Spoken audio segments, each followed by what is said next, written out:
Good afternoon. Welcome to our webinar on aging services and the Great Acceleration. I'm Jason Gottschalk, Vice President of Product Innovation at Petalo, and I'm joined today by Camille Roussel, President and CEO of Petalo. Today's webinar is the final in our three-part series outlining some of the trends of the Great Acceleration and their impact on aging services. After a brief recap of the first two trends, speed and individualization, Camille will focus on the trends of dematerialization and demonetization. Thanks again for joining us, and now I'll turn it over to Camille. Thanks, Jason. So for the last part of the series here, we're going to look at two remaining trends that we've been looking at from the Great Acceleration. And just to recap, what is the Great Acceleration? And that's the period of time we're in right now where a lot of different things, technological trends, societal trends, economic and cultural trends, are all accelerating at exponential rates, going faster and faster. And that our old school of thinking, our linear thinking, which is what we're hardwired to do, doesn't work well under these new trends and can lead to new pitfalls that we're not aware of. So we've got this new norm, these rapid changes. How do we adapt to this? And how do we adjust our culture and organizational cultures to work with that? Part of the trends that are coming from this acceleration that we've looked at in the past are speed, which is a primary driver of customer satisfaction. Everything is happening faster, so you need to be able to respond faster, and your customers expect speed from you.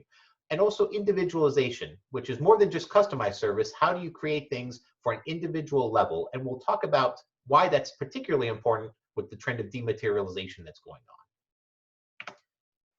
As Jason mentioned, today we're going to look at two different trends being introduced. One is dematerialization, which is how physical goods are stopping being physical and turning into digital goods, and why this is maybe the most impactful trend that's coming towards us. And demonetization, which is a result of dematerialization, which is how digital goods are driving down the prices of things that used to be expensive. So Willie Sutton used to have a quote. He's a famous bank robber, and he used to say, they asked him, why do you rob banks? And he said, I rob banks because that's where the money is. And that used to be true. Financial services used to be the biggest corporations. They used to drive the bottom line everywhere. But if we look at the world today, it turns out that tech companies are now the biggest companies in the world, and they're driving trends, they're driving culture, they're driving policy in many countries. Why is this? What's leading to this growth in big tech? One of the things is dematerialization. It's the idea that physical things stop being physical and become digital or become software.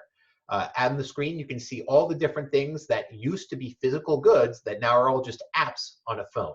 So you don't need to carry a compass with you. You don't need a GPS. You don't need, letters. All of these are different apps on your phone that are software with a combination of just a few sensors that have replaced all of this.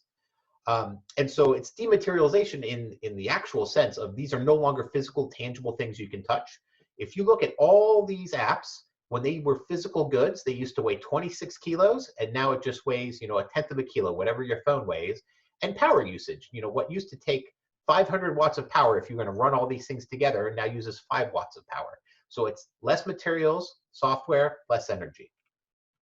You're seeing this happen and continue to happen. We think of smartphones as the only apps, but now you have smart technologies like the Oura Ring, which is a ring that sits on your finger and can monitor your temperature, and a host of other biometrics sitting right in a ring. You have new smartwatches that can measure heart rate, can act as EKGs. So beyond just the phones, this is shrinking down more and more. In fact, Google is getting ready to introduce contact lenses that can track your glucose, so they can act as a glucose meter. So now everything's becoming software. A lot of people are very familiar with Moore's Law, which is basically computers become twice as powerful every 2 years. Well, it turns out that as goods become software, they start following Moore's Law as well. Some refer to this as Kurzweil's Law. But all these goods that are now digital goods can take advantage of Moore's Law to become more powerful and change more rapidly than they ever could as physical goods.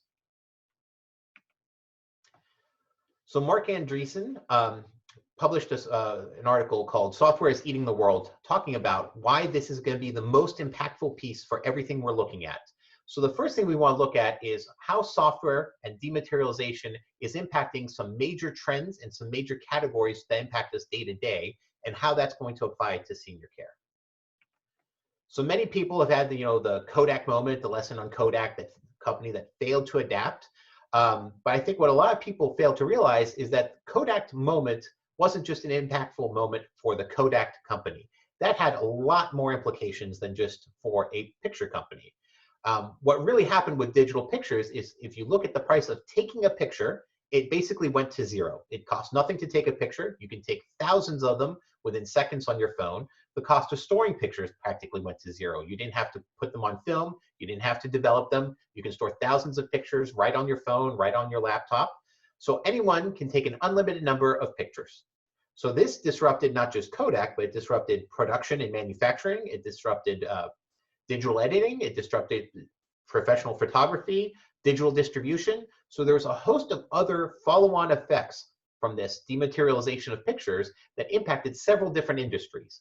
Eventually, it did lead to some new industries. Social media was largely driven by this. If you look at Instagram, photo sharing is available because the ability to take and share pictures is basically free.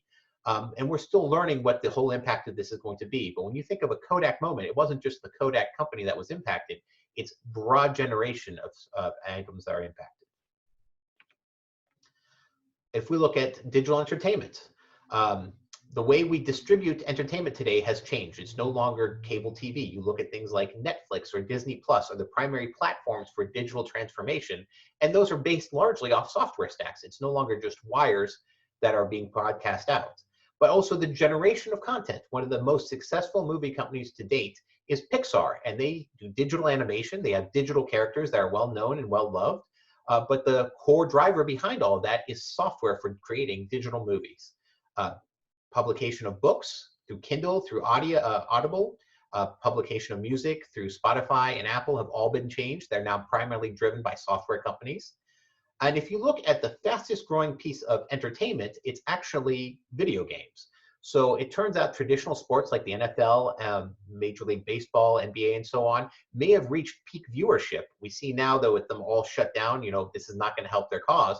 But even before the COVID crisis, they were struggling to keep people watching and growing their viewership, while sports and while esports, which is digital video games being played and watched by others, are the fastest growing market and starting to surpass traditional sports as the main avenue of entertainment. Again, driven by software sports, played on computers. Airbnb, now the biggest hotel chain. They don't own a single hotel room, but if you look at the number of hotel rooms they control, they are bigger than the next 5 biggest hotel companies put together. This is really part of a larger trend. Many people are familiar with cloud computing and software as a service, but really the trend behind that was being able to take software and automation to splice things up into small manageable chunks. So you can subdivide assets, skills, and services and resell them in new ways that we couldn't handle beforehand. So capital assets like rooms for rent or cars for sharing can be redeployed in new ways that were not possible beforehand, making it more efficient for distribution of this. Prime example in the service industry.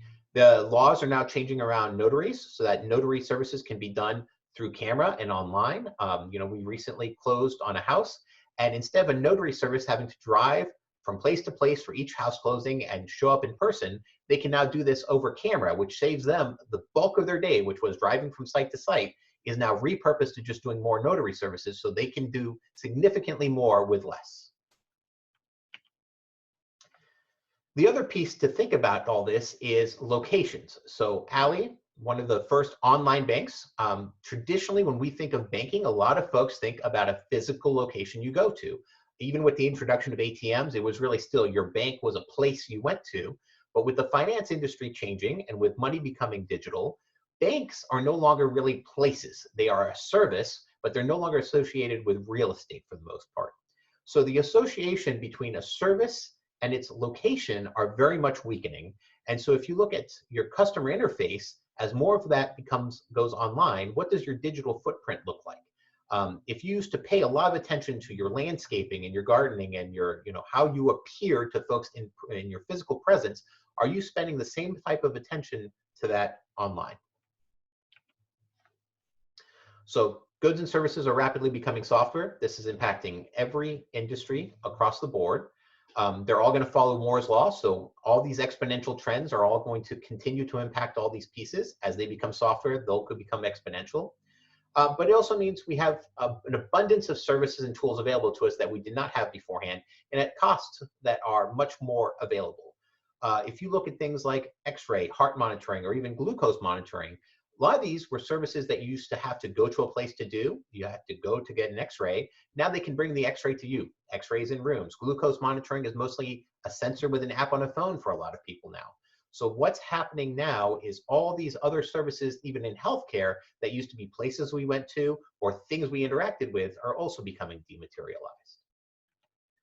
So how does this impact senior care? If you look at what's offered by a life plan community, what does that compare to a city in a dense setting? If you can offer all these different services out in the greater community, what differentiates that from a traditional life plan or CCRC community? What plans are you making to go from a CCRC to a CCRC without walls? How can you take the services you have today, push them out to the broader community, and stop thinking of yourself as a campus or as a location, but really as a delivery of services? And as more and more healthcare becomes digital, there's still parts of healthcare, like laying on hands, that are going to remain physical. So how do we keep those two in sync? And how do we help the physical piece that can't be dematerialized grow and expand and become more efficient with the parts that can? So along with dematerialization comes demonetization. So as goods become software, their variable costs trend to zero. As we talked about with pictures, the ability to take pictures is effectively costs nothing. The ability to store pictures costs nothing. The ability to transmit pictures costs nothing. So this redefines the value chains that we traditionally rely on. It's not to say that things cost nothing to develop. They're still your fixed costs, but the variable costs are going to zero on all these different goods and will continue to push so. So how do you derive margin? Where do you derive value is going to be very different in the future than it is today. This is areas where making things up on volume, so expanding beyond your campus walls, become important, or where trends like individualization, where you can customize things to the individual, are going to become more and more important to drive the value for your customers. Looking at how this applies out, you look at things like the Human Genome Project. In the year 2000, when this was first started, it was estimated that it was going to take $2.7 billion to sequence a single human genome. 2018, it's now $1,000 to sequence a whole genome. You can, in fact, go online today, order a kit from 23andMe for $200 or less, and get a partial genome sequencing at home with nothing but a swab that they send you, and you send it back in the mail. You don't even have to go into a lab to get it done. So what does that mean for healthcare? You look at pharmacology. It's already impacting pieces like that, where we now have new cancer treatments that are available for only certain genotypes. They know it doesn't work for certain ones, so they're DNA testing people. We're developing custom drugs for certain genotypes. And the logical conclusion to that is eventually you're going to have pharmacology and drugs tailored to your individual biome, your individual DNA. So instead of this cocktail of drugs that we give that just have all these implications, maybe you have a drug tailored to just you that works exactly for you and who you are. How do we take advantage of that today? You know, with DNA testing going down, is this a service that maybe we should be offering to residents in senior care, where you can offer to genotype them and to do their DNA testing, provide them with the results, have that be part of the care planning so you know what works and what doesn't? I think it's something where cost is no longer the barrier to entry. It's a matter of how do we implement this and how do we take advantage of it? If you look at robotics, commercial camera drone in 2010 was $300, 2018 down to $35. So drones, again, cost is not the barrier to drone adoption, it's other pieces. Where are drone delivery on campus? It doesn't have to be flying drones. We think of drones sometimes as just flying, but it can be, wheeled drones. There's many different formats. How many delivery jobs from your, could you do to deliver on campus? Cleaning, how many folks and how many man hours do you spend stripping floors when you could have potentially a robot that's going through cleaning carpets, cleaning floors, and doing that for you? Security drones that can walk around, particularly on a campus environment, which is a closed space where you can map everything and everything is tightly controlled. The regulations are much more lax. So why are we not seeing more drones on campus? It's not a price issue. It's more a culture issue and an imagination issue of what can we do today. 3D printing, 3D printer in 2007, $40,000. You can get a multicolor 3D printer now for under $1,000, and you can build them yourself for even less than that. 3D printing offers a host of different pieces. We talked about individualization. This is one area where you could really individualize down to the customer. If you had mock-ups of all the units you were trying to sell, what if customers could 3D print their own furniture, or you 3D print your market upgrade options, so they can play around with it like Lego bricks and visualize in real time what it would look like with different options with their own furniture in your spaces. What would that do for your sales? Industrial automation, you think of those big robot arms that help build cars. Those run for $500,000 a piece. Well, we have new bots like the one pictured here, which is the Baxter bot. Costs $22,000, and it's a general purpose bot. You don't need a programmer to teach it what to do. You basically take its arms and you show it, and it learns from anyone who can show it. It just mimics your actions. So you have things like folding laundry. That's a tedious task that robots could learn to do well. What could a Baxter bot, which only costs you the kilowatt hours of running it, the electricity to run it, do and replace that minimum wage does now today? If you had a host of Baxter bots with one trained individual, could they be much more efficient at a lower cost than having a whole team of individuals look at that? On a simpler level, you have things like the Paraseal, which is a companion seal for senior care. It responds to touch, it cuddles, it purrs, it can heat itself up. So where are we looking at robotics and industrial automation within senior care? Transfers in and out of beds. We have bots coming from Japan that can help with transfer in and out of bed, transfer on and off the toilet. These are dramatic pieces for ADLs that can provide a significant amount of independence for individuals. It's going to prevent having to wait on staff for this, hiring staff to this. It's going to prevent injuries. We all know transfers are a particularly dangerous time. If we can automate that piece, what does that do for the quality of care of our seniors, and also free up our staff to take on other tasks? Power production. We talked previously about potential tech upgrades for rooms, but as climate change becomes a bigger and bigger piece of the everyday discussion, is this something your folks are concerned about? Do you offer maybe a green upgrade to rooms where you can offer greener options or more earth-friendly options as part of a move-in package, as opposed to just tech options, for example? Beyond the environmental impacts of power, if you look at solar power generation, it's gone from $30 per kilowatt hour to 12 cents per kilowatt hour, and is now in many states competitive with more traditional fuel-based power consumption, and it's expected that this will continue to go down. So what does it mean now when power becomes cheaper and cheaper? Are there things on campus that are limited by power or by the cost of running them that change dramatically if all of a sudden power becomes free and becomes abundant? Sensors, this is a big piece of the dematerialization piece. It's how computers and automation interface with the world. What you're seeing is a picture of a LiDAR sensor, which is a light radar. It's what's used in a lot of self-driving cars today. That sensor used to run $20,000 in 2009. In 2019, you can get them for $300. There's actual college students that are buying these sensors online and building their own self-driving cars. So it's not a matter of the software being too difficult. It's not a matter of cost being prohibitive. It's mostly regulation that's inhibiting self-driving cars. And again, it's something where on campus, you could probably get self-driving cars that can map out your interface and be usable today. And transportation shifting to self-driving could be one of the biggest cultural changes we've seen. As people work more and more from home and remotely, what does it mean if all of a sudden all the cars are self-driving? What does it mean when the second most expensive capital assets for individuals no longer need to be bought, but can be rented on demand? What does it mean for senior independence when they don't have to drive themselves so they can maintain their cars for longer? It'll be one of the biggest shifts we've seen culturally. As far as sensors go, there's a host of other sensors being introduced everywhere. If you look at a modern smartphone, it tracks a lot of biometric data from folks. Almost every single smartphone is tracking how many steps people have taken.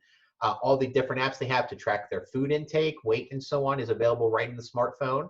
We talked about smart rings and smart watches that can provide biometrics on temperature and heart rate.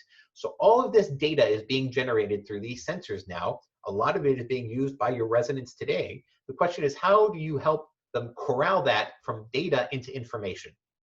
Great that I have all this heart information, great that I have all this temperature information, but folks are still looking for how to correlate that to health and how to make best advantage of this data that's been given to them. So how are you working with your residents to tap into that data, get access to it, and provide the expertise on top of it that they're looking for without having to reinvent the wheel yourself? Full body scanning. A full body scan used to be $10,000 in the year 2000. You can now get them done for under $500. You have new blood tests coming out that can identify several types of cancer with a single drop of blood. So medical testing is coming down in price significantly, dematerializing as we talked about. So what does that mean for longevity? Are you offering all the tests you can today because they're no longer cost prohibitive? But if people are suddenly being able to be tested more accurately and for cheaper, does that mean that lifespan is going to continue to expand? What does it mean for a campus if all of a sudden all your folks are living 10 years longer? What happens to assets if suddenly retirement planning doesn't account for this additional decade of life that we may be seeing? Should you be partnering with others like banks to help account for this? One area we've talked about too is instead of the traditional type A, B, and C options, are rentals going to become more and more prevalent? As we talked about, capital assets like homes and cars being shared out and being reused. Is home ownership going to change in the future, where owning a piece of property on your campus may not be the most enticing option? Are you preparing for that future? So unfortunately, downward price pressure for most of the goods that we traditionally think of are going to continue to accelerate. It means smaller margins and cheaper costs, but it can also mean significant new opportunities. There's all sorts of new items that you maybe could not afford beforehand, or your folks could not afford beforehand, that are now going to become available. Value chains are being redefined. So where do you derive value in a product is going to have to be redefined, and how are we addressing that for our communities? And then access to services and technologies will continue to democratize and become more readily available. If you look at some of the key aspects of senior living that used to be provided, things like transportation and dining were some of the key services offered. Well, those are now being democratized everywhere. With Uber, you can order transportation cheaply from anywhere. With things like Grubhub and Postmates, you can order food and delivery. So what we think of as traditional congregate living benefits are now just benefits available to the greater community. So how are we taking advantage of that, and how are we expanding beyond what we traditionally defined as senior care, what a community provides for senior care? Key questions to take away from today: what's too expensive that you can't do today that would radically change if it suddenly became free or very low cost? That might be services that you can't offer today that you could in the future, or it might be barriers or other things that people rely on you for that they will now be able to find elsewhere, so you'll need to be able to adapt to the market. What value drivers do you have today that are dependent on those variable costs and those variable margins that may cease to be? So how are you going to redefine that piece and find new value for your customers? And what other assumptions do you hold today in this time of exponentials that just aren't going to go into the future, and you really need to redefine how you're approaching that? Thank you. And if you're interested in the other parts of our series, they're all available online. And if you have any other information, please feel free to reach out and contact.